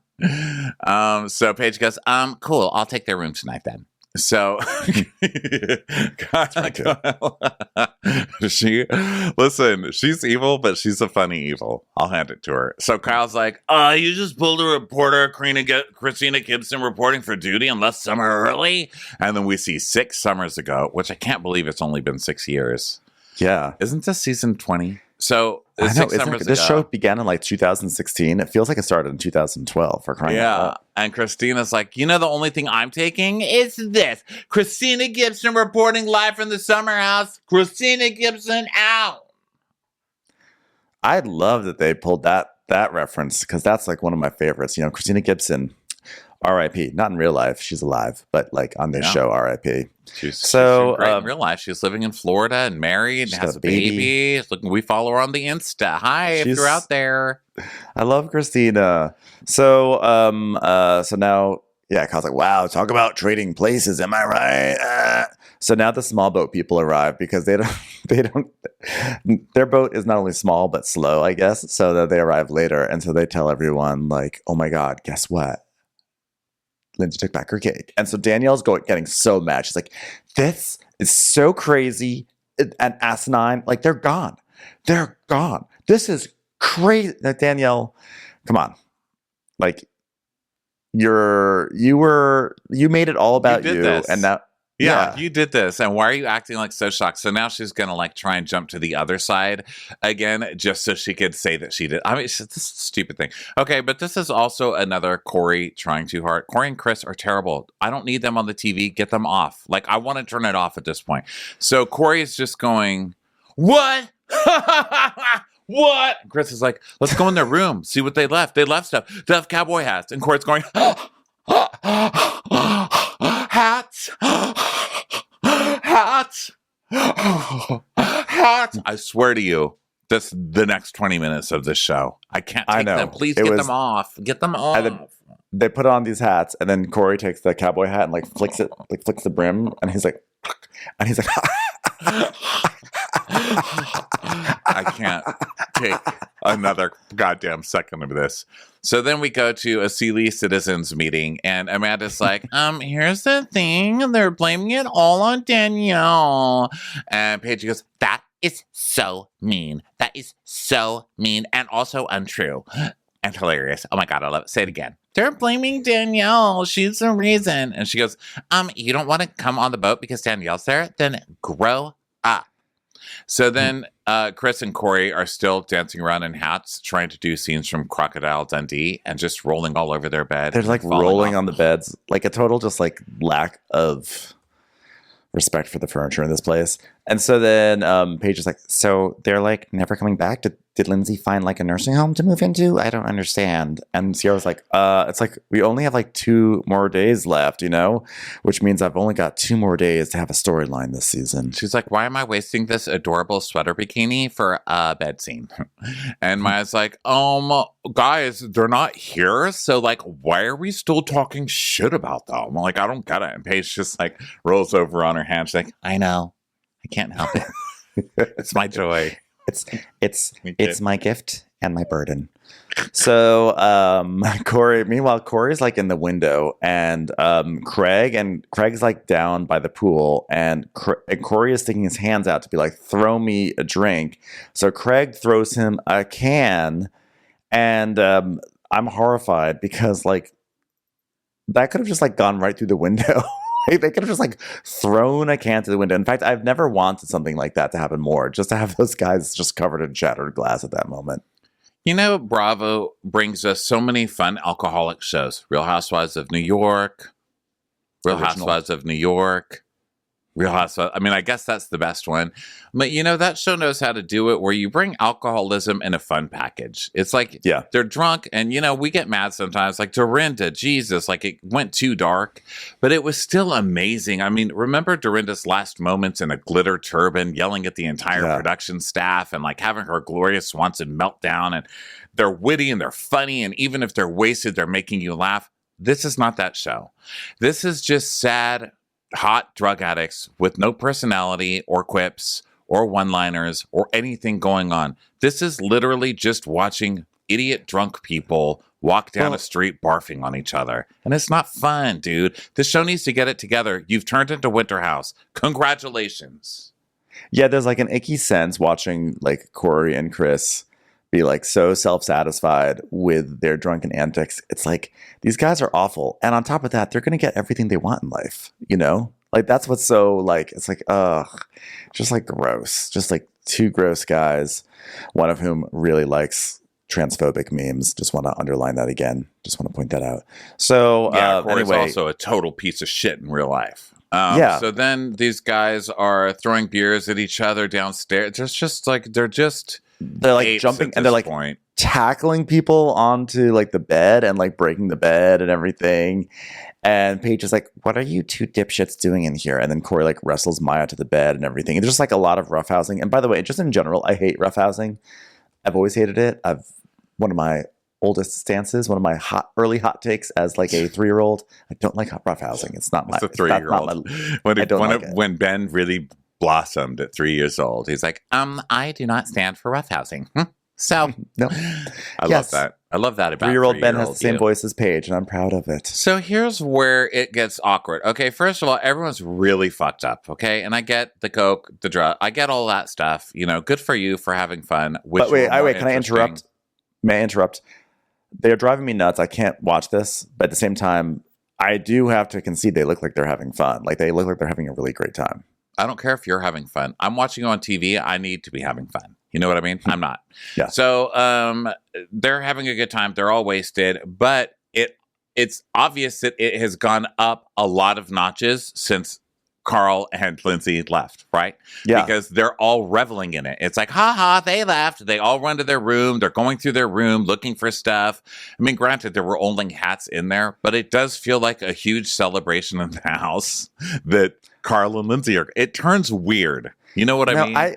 It made me feel totally weird. I was like, you guys, really? Here's your true fucking colors. And all this shit I've been saying all year about this is all you guys wanted. It's like you finally get it. And now look at you. You're just all acting like you won something. And it's gross. It's gross. It didn't feel like a celebration to me. To me, it felt like, well, I mean, obviously when Corey and Chris go in and take the hats, like whatever. But like, I don't think they to me, care. It felt like I don't think those two care specifically, but I think the rest of them, Amanda, Paige, everybody else, it seems like, it turns into bedlam. But it turns into like your team won some soccer game and everyone's overturning cars in the street. I think that's imbuing a lot more meaning to it than it was. I think that like social situations are like they're complex things, and like when you remove one or two people out of them, like you get a whole different dynamic. It just is. That's just the way it is. That's why casting on these shows is so important,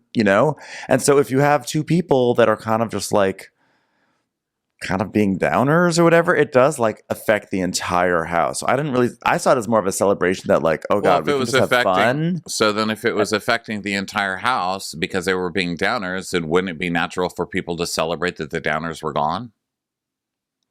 Because that's what it looks like is happening to me. That's all I'm saying. Yeah, it looks but then like that's not as much of a, but you're sort of implying that they were celebrating that their evil plan worked. Or ding dong, the witch is dead. I'm saying that they'd never liked them and that they're glad they're out of the house. I would definitely concede that there's like celebration that the downers are gone. Like, oh, thank God, we can just have fun. Okay. Well, then we're the same thing. Although I will say, it looks like a celebration to me, and it's fucking gross. I don't like it. Right, but I guess I don't see it as a gross celebration. I see it as a like, like a fun celebration. Not even called for. I just see it as like, we can have fun. Although I guess you could say that. And we can disagree, like we're allowed. But I think it's gross. And even Danielle agrees with me. And now I'm in the uncomfortable position of being on Danielle's side, which is weird. No, Danielle, this is what drives me nuts. Because Danielle all of a sudden is like, she's like, wait, they're wearing the hats? We're not going to do that. That's one thing we're not going to do. Is that from Maya says? It's like, okay, just to set it up right. Just because Maya says people are shopping in Lindsay and Carl's room, like they're gone, so people are just going into the room and taking stuff. So that's kind of what got Danielle like, what? They're shopping? They're like taking their stuff? Like, what do you mean? And Maya's like, yeah. And so Danielle's like, oh, we're going to be a little better than that. That's what's not going to happen. Yeah, she basically is like the RA in the college dorm at this moment. Like, guys, come on, lights off. And like all it was two cowboy hats. Like literally that's the only thing. And she just gets so sanctimonious about it. And I'm like, Danielle, for crying out loud, like these people have been terrible to you, okay? Regardless of whether you want to say whether it was deserved or not, like from your perspective, they have been awful to you. They've treated you like shit. And now you're going to like take up for them on this stupid thing about the hats while everyone is finally having a good time in the house. See, I see it as everyone like rolling over and pissing on their grave, and Danielle's like, man, that's a little harsh even when I'm mad at them. Like, this isn't cool. Because it's like, to me, it's like more than a celebration of them leaving. Them making that decision is leaving Summer House. They just quit the show. They just they literally packed up their shit and they left. Like, to me, that's them leaving the show. So it's not like, oh, they're gone tonight. To me, it's like a celebration of them being gone in general. And I think Danielle's kind of having that moment where she's like, well, I chose this team and now they're all like turning over cars in the streets and starting shit on fire.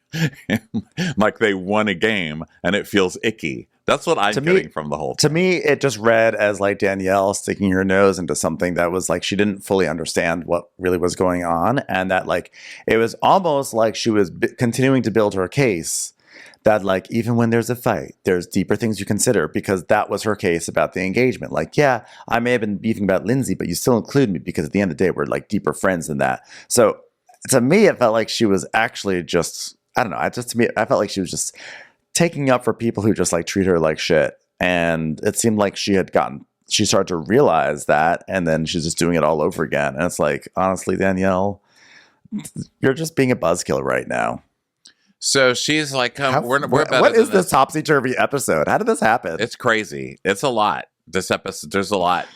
pissing us off, and we don't agree on literally anything in the episode, which I like. I think it's fun. So Amanda's like, but so she starts fighting with Danielle because Danielle has just told everybody, stop. This isn't cool. And Amanda's like, but Danielle, they're having fun. And she's like, there's nothing fun about it. She's like, what's not fun about it? They're not going to come back. And I just say, Amanda sucks. Like, you finally got people you didn't like out of the house, Amanda, and now you're shitting on their grave and literally rolling around laughing on it. You are such a fucking evil asshole. And I see everything that Lindsay has said about you, and I triple down on it and agree, Like, Lindsay and Carl, I think, also made the wrong decision here by leaving, and I hate that they gave up. But I think their energy, their comments about the energy that you bring to them is completely true, and you've been doing it this underhanded way for years, and I think you're a little fucking asshole, and I'm so glad you're showing your true colors. No one took a dump on their bed, okay? It was Chris and Corey put on hats and started gallivanting around with hats, and that was literally the extent of this entire thing. It's the general party atmosphere going on. It's not that. It's that people are literally running all over the house screaming. I mean, it's not just a hat thing. It's a lot more than that. It's it's also the end of the summer. It's like a whole downtown, party rioting. I don't know. I think it's like they were out on boats. They got drunk on boats. It's the end of the summer. It's their last weekend. I think they're just like having fun. The downers aren't there. Maybe they're celebrating that. Maybe they're not. But as far as most of the people in the house just heard, these people said like, oh, we're going to go hang out with our real friends. So it's like, well, fuck you. We're going to have fun. And I think this proves their point. I think this proves their point totally. So Amanda's on the stairs self-fulfilling going, Kyle, she's mad that people are going into Carl and Lindsay's room. It's like it's off limits. Well, my room isn't off limits. And people come into my room all the time and I'm still there. So what's the difference? Like Amanda, like pretending she doesn't get it when she does. And Paige is like, okay, Amanda, okay. We're all a little drunk here. And she's, no, but I just don't understand why we're mad about it. And Danielle says, it just seems low. It seems low and it seems stupid, which here's the one point this season I'm with Danielle. I think it's over dramatic.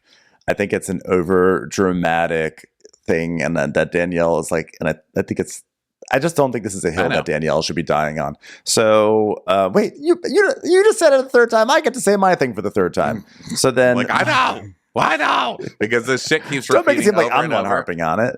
Yeah, well, we're both harping on it. So, but you know what? Both harping. Listen, let me let Maya tell us both right now, especially me. Everyone's hot right now. Everyone's a little hot. Now, okay, it was a little hot. It was a little testy. We're a little testy. Hot. Okay, it's not you. It's Summer House. Okay, Ben. Summer House. Still my best friend. Okay. I love you, even when you're this wrong about things like Summer House. Okay, I still love you. You're still my friend. Listen, you'll always be in my heart. Just be careful, because I've got a Kia. Okay, so I can. You do. You will pick up your shit and leave. You will throw a T-shirt over this camera and be done with it. So I'm sorry. I did get a little heated with you, Ben. I did. Yeah, I might just like drive off to like my real friends. Okay, I might just drive off to somewhere. Ha. So Maya is she's like, I think you're just a little hot right now. And Danielle goes, Maya, I think you need to shut the fuck up. It's like, you know what, Danielle. You know what? Regardless of what side you're on this, Danielle, like you created such a scene last weekend. You were crying hysterically. You were being so inappropriate at this party, and then someone has the balls to say, "Hey, I think you're a little hot." You don't get to just be like, "Shut the fuck up right now." I'm sorry. Like you need to accept that you've been a little toasty, a little hot mic on the Danielle Oliveira cam. Okay. And Amanda's still doing her like, but we didn't take the hats. Like it's about the hats, and it's not about the hats. And Danielle's like, well, it just seems stupid and weird to be doing it. That's it. And Kyle's like, dude, what the hell? And Maya again goes, I think you're hot right now. And so that's when she's like, Maya, yes, I think you need to shut the fuck up. Because also Maya, like, why do you get to walk around judging who's hot and who's not and who talks too much and who doesn't? You know what? She is hot. Don't get in someone's way when they're pissed off. Okay, I tell you to shut the fuck up too. Don't you feel like so much of this could have been avoided if Lindsay had just left the upside down pineapple cake? Yeah, it was like a declaration of war. It's like we're leaving the show and we're taking our cake. Look, these people got drunk enough so that way they wouldn't care about eating carbs, and then she took the carbs away from them. So like, it's gonna get spicy in there. So Danielle does this whole, as much as I hate what's happening with them, I still love them and I'm still loyal to them. And people taking shit out of the room is so permanent, like it's an ending, and which is true. I think it is too. And she's saying an ending that I didn't want. And I say it's an ending everyone else wanted, and they manipulated you into helping them. Congrats, stupid. Now you've lost your only link to this show. You think this show gives a shit about you without Lindsay? Congratulations on the grave that you dug for yourself on this show. Have fun. Yeah. So so then they're all like rolling their eyes about Danielle and everything. And Maya's like, I don't talk to my friends like that. I don't fight that way. I think Danielle is very much consumed with what's going on with Lindsay, and she has been supportive of me in the past, and I want to be supportive of her right now. So wait, is Maya trying to be supportive of Danielle right now? She's saying Danielle's acting like an asshole, but I'm being supportive of her because it has nothing to do with me. She's got her own shit going on. Yeah. Like I'm not gonna like take this too personally. So then I guess you know what it is? It's like Danielle just ultimately just should not care. I think she is way too consumed with Lindsay, and I think Maya's right. And so then we move into this section where Craig just starts going on this whole like, I'll tell you this, that bitch is brainwashed. That bitch is like so scared of Lindsay. Like if Lindsay finds out anything Danielle said, that bitch is in trouble. I was like, Craig, please stop talking and please stop saying bitch and just go to bed, you fucking loser. He's only here to fight Paige's battles at this point. Like, why would Craig care about Lindsay brainwashing anybody? I mean, he's so filled with someone else's ideas too. This show is going to give me an aneurysm. It's an hour and 36 minutes into this, okay? And we still got a lot to go. Almost as long as the actual Summer House, which went on for 3 hours. So then Danielle is talking to Kyle about how, like, she's like, their engagement's not about me, but like, let them go off to the sunset or the moon or wherever Carl says he's going to walk to. But like, I was hoping there'd be a glimmer of hope that Lindsay didn't know that I was left out, but now I know. I know that she knows I was left out, and that means I don't matter to him or to them. And it was a blatant stab in the heart and looking me in the eye. That's what it felt like. Hands off the hats, everyone. Hands off the hats. Can't help it. So dumb. Can't help it. You're not getting married, you fucking douche. They're not asking you to marry them. And why are you dressed in an embroidery pattern? It's weird. Okay, it's like a Hobby Lobby embroidery pattern that you're wearing. Please go away. So now they're all getting dressed for dinner. It's evening time because Corey, in case anyone forgot, Corey has arranged a gratitude sushi night, which the real gratitude would have been to order in sushi, but instead it's going to be like Corey makes sushi for everyone. I don't know where this came from. I don't know if I want like Corey making my sushi, to be honest. But while he's doing it, Craig and Corey are setting up this table, but they're also kind of like throwing lanterns and items into the pool, which is just like very eye-rolly.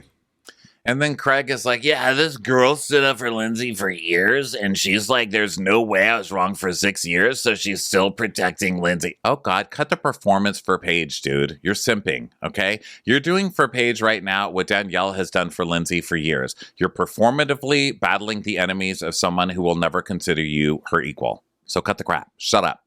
Mind your business. So back to the sushi, they're rolling these rolls and everything, and Craig's like, "Is that zucchini or a cucumber?" And Corey's like, "I don't know, try it." So Craig just like bites an end off of it, and he's like, "It's cucumber," and then he puts it back into the sushi pile. So, congratulations, everyone! You all have Craig juices in your sushi. And then Craig and Corey start throwing shoes in the pool, and they throw the lights. They throw the house's lights into the pool, like lanterns and stuff. And they think they're like hilarious and start pouring sake down each other's throats. They feel like a baking sheet in the pool. It's like, there's no way to treat a baking sheet. Yeah, they get rid of a baking sheet. So Paige comes out and she's like, someone's shoes are in the pool and they're ugly. So I'm embarrassed for the pool mostly, so could you guys remove that from the pool? The pool is actually tasteful before those shoes were in there, so.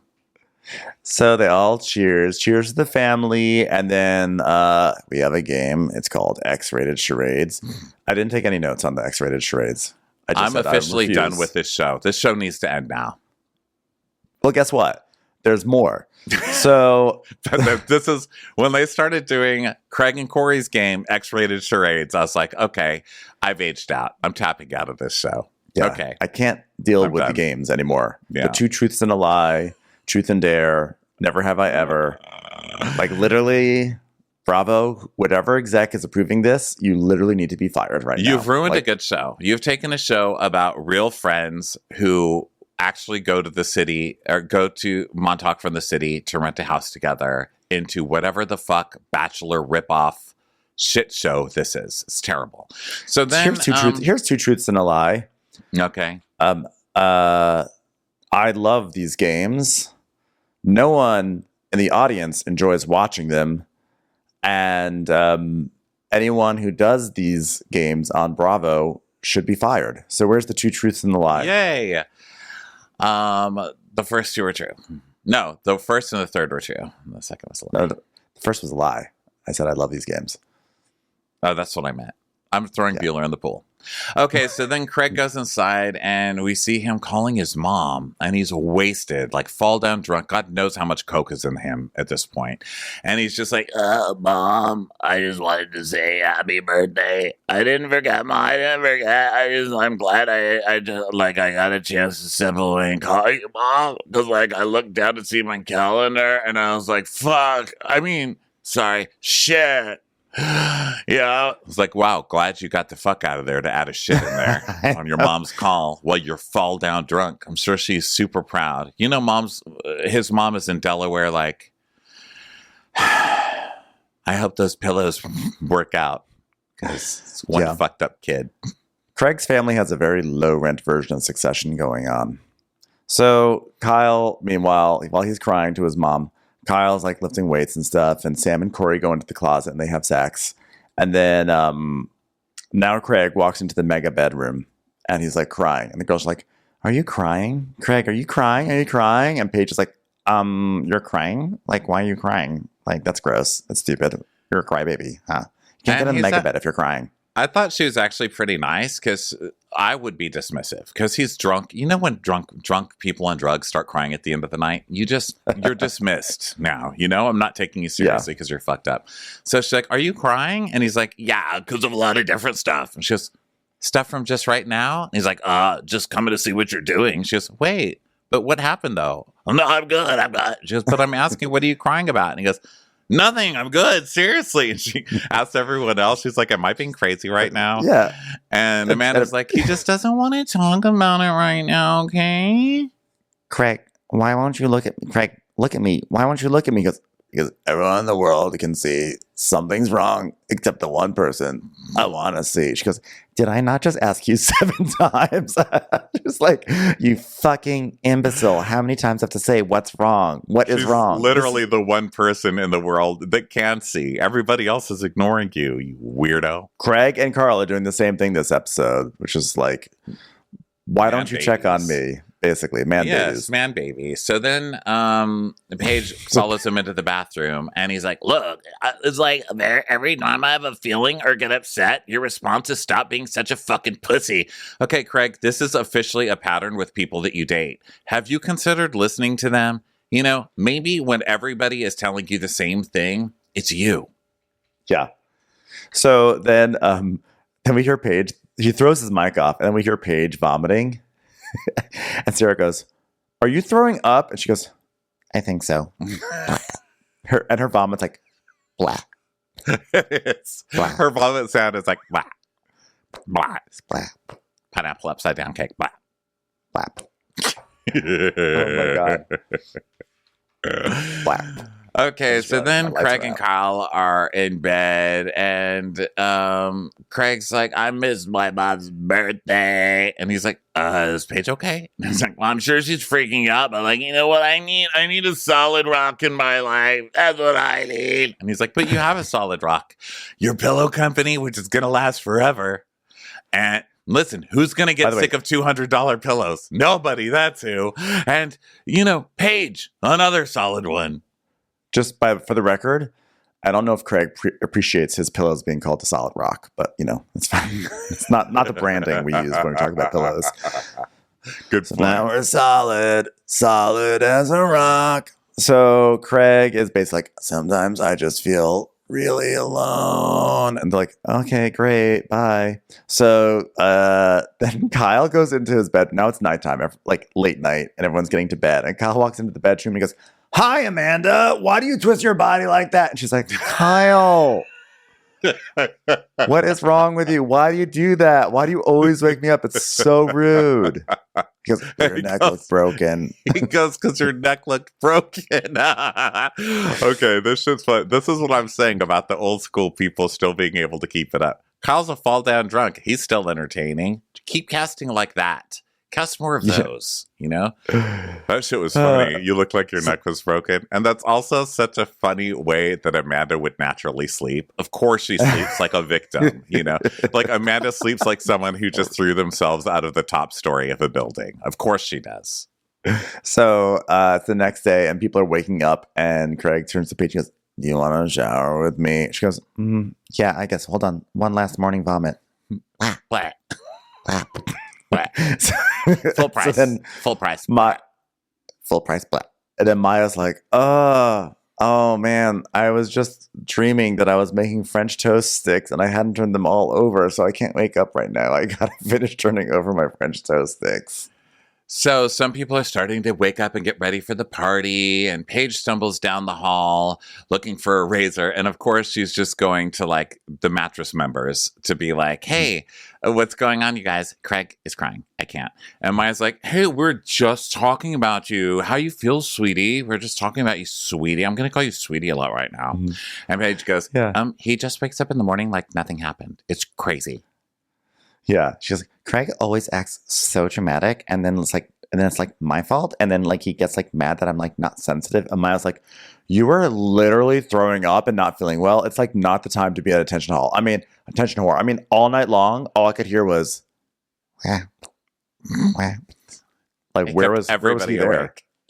And Craig comes in with his hands down his boxer shorts, grabbing his wiener. And he's like, you coming? And she's like, 1 minute. I have to finish complaining about you. I'll be right there. So she's telling us, I get that Craig is going through an emotional whirlwind, but at the same time, Craig's crying on a Saturday night because he missed his mom's birthday. And I'm not comforting enough. Like, where were you when I was barfing up the dinner that you made me? Where were you then? Yeah. Can we talk about why she was throwing up so much? Probably because there was like Corey's ball juice on her maki roll.